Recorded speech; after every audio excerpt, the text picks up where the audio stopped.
आज का टॉपिक है कि हम अपने 20s में कैसे इन्वेस्ट करें ताकि फ्यूचर में जाके हमको प्रॉब्लम ना हो और कोई पैसे की कमी ना हो। So let's start the topic. Guys, सबसे पहला पॉइंट है हेल्थ इंश्योरेंस। आप लोगों को उसके लिए पे करना चाहिए। क्यों? क्योंकि कल को अगर आपको कुछ हो गया, आपके मम्मी पापा को कुछ हो गया या आपके फैमिली मेंबर्स को कुछ हो गया, तो अगर 50 लाख, 10 लाख, 1 करोड़ का खर्चा आता है तो वो आप अपनी जेब से नहीं देंगे, वो कंपनी पे करेगा, जिसके लिए आपको प्रीमियर देना पड़ता है। साल में 6,000, 4,000 हर साल आपको देना पड़ेगा। बट उसके बजाय वो आपको जब भी कोई बीमारी हो या आपके फैमिली मेंबर्स को बीमारी हो, वो आपका पेमेंट पूरा करेंगे। सो 10 लाख, 50 लाख, समझ रहे, ऐसे एक इंजरी से ऐसे पैसे उड़ जाते हैं, तो वो आपकी जेब से नहीं जाए। अब बात ये आती है कि फैमिली मेंबर्स के लिए आप अलग से लीजिए, मतलब आपकी वाइफ के लिए, आपके बच्चों के लिए, और मम्मी पापा जो एजेड है उनके लिए अलग से। वाई? बिकॉज उनके इंश्योरेंस थोड़े महंगे आएंगे, क्योंकि उनका एज ज्यादा है, तो ऐसे उनका इंश्योरेंस थोड़ा महंगा आएगा। तो इसीलिए अपने मम्मी पापा का अलग ले लीजिए और अपने फैमिली के लिए अलग ले लीजिए। Now coming to the second point is life insurance. अब मान लीजिए खुदा ना खास्ता आपको कुछ हो गया, आपके एक्सीडेंट की वजह से कुछ हो गया या बीमारी की वजह से कुछ हो गया, तो अगर आपने प्रीमियर दे के साल का या लमसम दे के अगर आपने प्रीमियम लिया हुआ इंश्योरेंस, लाइफ इंश्योरेंस, तो 1 करोड़ का लिया हुआ, तो वो 1 करोड़ रुपए आपके फैमिली मेंबर को मिलेगा आपके डेथ के बाद। सो समझ रहे, 1 करोड़ उनके लिए कितना बड़ा हेल्प हो जाएगा।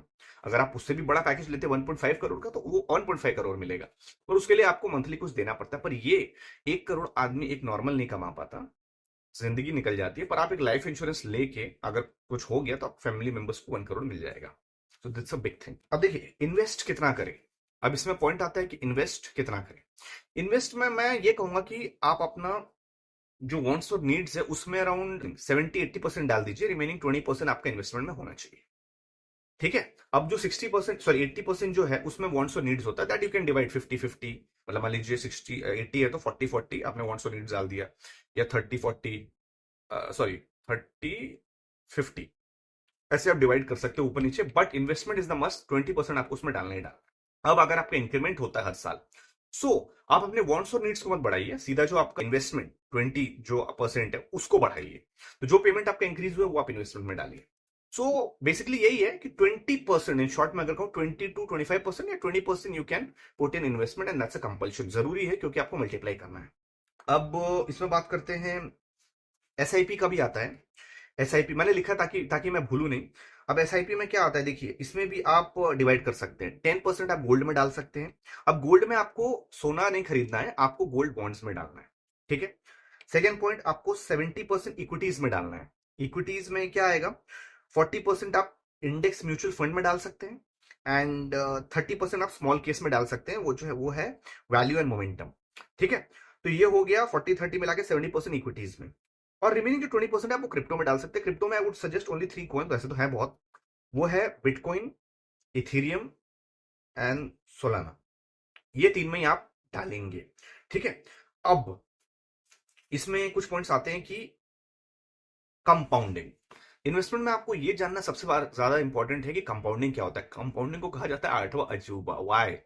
अभी लोगों को लगता है कि अगर मान लीजिए आपने 100 रुपए का डाला पैसा, तो एक साल में उसका 110 हो गया, मतलब 10% इंक्रीमेंट हुआ। ठीक है? तो नेक्स्ट साल ऐसे करके 120, 130, 140 होगा।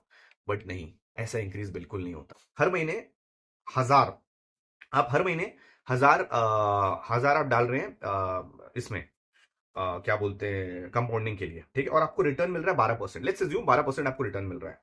तो आपको पता है 1000 अगर आप हर मंथली डालेंगे और 40 साल बाद अगर 12% रिटर्न है, तो 40 साल बाद आपका क्या अमाउंट होगा? गेस करिए। 3 करोड़ 14 लाख के करीब। 3 करोड़ 14 लाख के करीब होगा अगर 12% रिटर्न मिलता है और 1000 आप हर मंथली डालते, ये हुआ 12% का। अब लेट्स एज्यूम आप 7% डाल रहे हैं। 7%, अभी मैंने पिछला क्या बताया था, 12%। अब 12 से हमने 7% किया, कितना गैप है? 3, 4, 5% का गैप है, राइट? तो बहुत कम होगा। बट गेस व्हाट, उसमें 3 करोड़ 14 लाख था, 7% में सिर्फ 26 लाख। अब 26 लाख माइनस 3 करोड़, आप समझ लीजिए कितना होता है। सिर्फ 5% के डिफरेंस से 40 साल में कितना फर्क पड़ गया। ये है पावर ऑफ कंपाउंडिंग। अब एक और एग्जांपल देता हूं। मान लीजिए 20% रिटर्न आपको मिला और आप हर साल, हर महीने, हर 1000 का डाल रहे हैं पैसा, तो 40 साल में कितना होगा? गेस। कैलकुलेटर मत यूज कीजिए, गेस करिए। नहीं हुआ? बता दो। 17 करोड़। अब देखिए, 12 से 20%, सिर्फ 8% इंक्रीज हुआ है। 12 से 8%। 12% पे 3 करोड़ 14 लाख मिला था। इसमें कितना मिल रहा है? 17 करोड़ सिर्फ 8% बढ़ने पे। So that's the power of compounding and that's the power of increasing. Percentage increase से कितना पैसा आपका बढ़ता है, that is called power of compounding. It's not that simple कि 100 है तो 110 है, फिर 120 है, फिर 130 है, 140 है, ऐसा नहीं है। कंपाउंड हो रहा है वो, compound. So that's the power of compounding. इसलिए कंपाउंडिंग आठवां अजूबा है और लोग इसमें इन्वेस्ट ही नहीं करते, और 20 में तो कंपलसरी आपको इन्वेस्ट करना है। ओके, अब बात करते हैं कि कैसे करें। अब देखिए, इसमें दो तीन के काफी तरीके हैं। आपको सबसे पहले क्या करना है, प्रैक्टिकली एक डीमैट अकाउंट खोलना है। आप कहीं भी खोल सकते हैं, मोतीलाल ओसवाल, शेर खान वगैरह वगैरह बहुत सारे हैं। उसमें जाके आपको स्मॉल केस जो है आपको डीमैट से लिंक करना है। चाहे आपका शेर खान का उसको लिंक किया आपने, और उसके बाद आपको खरीद लेना है, जो आपको बताया था मैंने, वैल्यू एंड मोमेंटम, वहां से आप खरीद लेना। ये फर्स्ट स्टेप है, वो जो आपका मैंने बताया। अगर आपको म्यूचुअल फंड्स खरीदना है तो कहां से खरीदेंगे? तो उसके लिए आप कॉइनेक्स, कॉइनेक्स एक ऐप आता है, और कॉइन डीसीएक्स भी एक ऐप आता है आई थिंक, बट कॉइनेक्स तो श्योर आता है। उसमें जाके आप म्यूचुअल फंड खरीद सकते हैं। अब म्यूचुअल फंड में स्पेसिफिकली अगर आप पूछेंगे तो मैं कहूंगा इंडेक्स म्यूचुअल फंड्स, ये करिए। और नवी निफ्टी 50, नवी निफ्टी 50, ये दो म्यूचुअल फंड्स खरीद लीजिए। Mutual funds index, index mutual funds and Navi Nifty 50, ये दो म्यूचुअल फंड्स आप खरीद लीजिए कॉइनेक्स पे।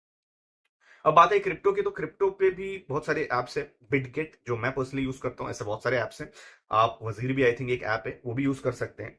तो उधर जाके आप क्रिप्टो का ट्रेडिंग कर सकते हैं या क्रिप्टो खरीद सकते हैं। जो मैंने आपको पहले बताया था कि आपका 20% क्रिप्टो होना चाहिए, वो आप करेंगे बिटगेट से। 70% जो इक्विटीज की मैंने बात की थी, वो आप करेंगे इससे, कॉइनेक्स से। जो वैल्यू एंड मोमेंटम की मैंने बात की थी, और डीमैट अकाउंट में आपको स्मॉल केस से, जो मैंने आपको बात की 30% स्मॉल केस का है, वो आपको इसमें से करना है कॉइनेक्स से। और जो 40% मैंने इंडेक्स म्यूचुअल फंड कहा था, वो आपको करना है कॉइनेक्स से। और गोल्ड तो आप गोल्ड के ऐप से कर सकते हैं, किसी भी बैंक के उससे कर सकते हैं। तो गाइज, ये तो मैंने बेसिक और मोस्ट इंपॉर्टेंट थिंग्स बता दिए। जो इंपॉर्टेंट है, आपको श्योरली इन्वेस्ट करना है 20s। और आपको पता है, अगर आपने सिर्फ 1000 या 500 भी पर मंथली किया इन्वेस्ट, तो आप 40 साल या 60, मतलब 20 के अगर आप है तो 65, 40, 30, 40, 50, 60, 65 तक आपका क्या लेवल होगा, आप इमेजिन कर सकते हैं। So that is it, and thank you guys, this is Ashish signing off. कोई भी डाउट हो कमेंट सेक्शन में डालिए। कोई भी वीडियो पे आप चाहते हैं टॉपिक पे वीडियो बनाऊं मैं, पर्टिकुलर टॉपिक पे, वो आप कमेंट सेक्शन में डालिए। लाइक करिए, शेयर करिए, सब्सक्राइब करिए, जितना हो सके शेयर करिए, ताकि लोगों को पता चले और वो यूज करके पैसा कमा पाए। और ऑल नोटिफिकेशन दबाएंगे, बेल नोटिफिकेशन दबाएंगे और सब्सक्राइब करेंगे, तो ऑल नोटिफिकेशन दबाने के बाद आपको इमीडिएट अपडेट मिलेगा जब भी मैं कोई वीडियो अपलोड करूंगा। And that's it. और एक वीडियो है मेरा ऑप्शन ट्रेडिंग का, वो जरूर देखिएगा, उसका मैं लिंक यहाँ डालूंगा। और सब्सक्राइब जरूर करिएगा, इधर इसका लिंक रहेगा। Thank you guys, this is Ashish signing off.